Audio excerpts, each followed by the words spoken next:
প্রিয় দর্শক, আপনারা দেখছেন GM Shafiq Islamic TV.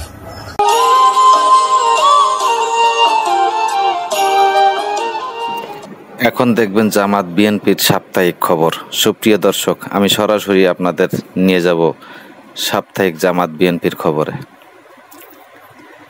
Bangladesh Jamaat Islami Sonargaon উত্তর শাখা কর্তৃক আয়োজিত ইউনিট ওয়ার্ল্ড ও ইউনিয়নের সভাপতি ও সেক্রেটারিদেরকে নিয়ে এক প্রশিক্ষণ সম্মেলন অনুষ্ঠিত হয়। গত 5 এপ্রিল দুপুর 2টা থেকে আসরের আজান পর্যন্ত চলে সম্মেলনের কার্যক্রম। উক্ত সম্মেলনে সভাপতিত্ব করেন সোনারগাঁ থানার জামাতে আমির জনাব ইছাক মিয়া। অনুষ্ঠানে প্রধান অতিথি হিসেবে উপস্থিত ছিলেন সোনারগাঁ 3 আসনের জামাতে ইসলামী দলের মনোনীত MP candidate principal doctor Mohammad Iqbal Hossain.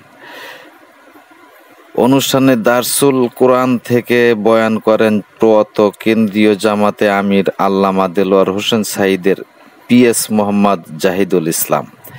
অনুষ্ঠানে আরও বক্তব্য রাখেন ইছাক মিয়া, প্রিন্সিপাল মাওলানা মোহাম্মদ আবু জাফর আহমেদ, নারায়ণগঞ্জ জেলা আমির সহ আরও অনেকে।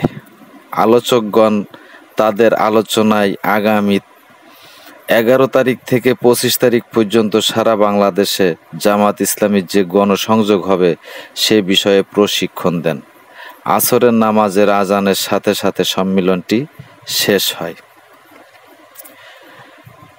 অবশেষে অনুষ্ঠিত হলো ভারত সরকার নরেন্দ্র মোদী ও বাংলাদেশের প্রধান উপদেষ্টা ডক্টর ইউনূসের বৈঠক।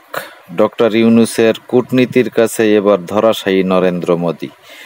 সাক্ষাতে ডক্টর ইউনূস নরেন্দ্র মোদীকে ভারতে পালিয়ে থাকা বাংলাদেশের স্বৈরাচারী খুনি শেখ হাসিনাকে অবিলম্বে গ্রেপ্তার করে বাংলাদেশে হস্তান্তর করতে বলেন। এবার শুনবেন বিএনপির খবর। বিএনপি এখন অনলাইন জনগণের রোষানলে।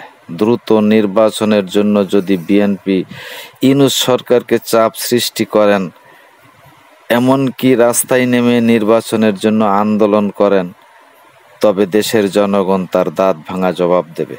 কারণ এই বাংলাদেশকে যদি কেহ সোনার বাংলায় রূপান্তরিত করতে পারে সে একমাত্র ডক্টর ইউনূস।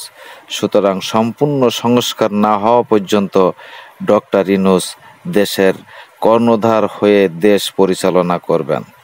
সুপ্রিয় দর্শক, জামাত বিএনপির খবর আজ এ পর্যন্ত। এতক্ষণ আমার সঙ্গে থাকার জন্য ধন্যবাদ। খোদা হাফেজ।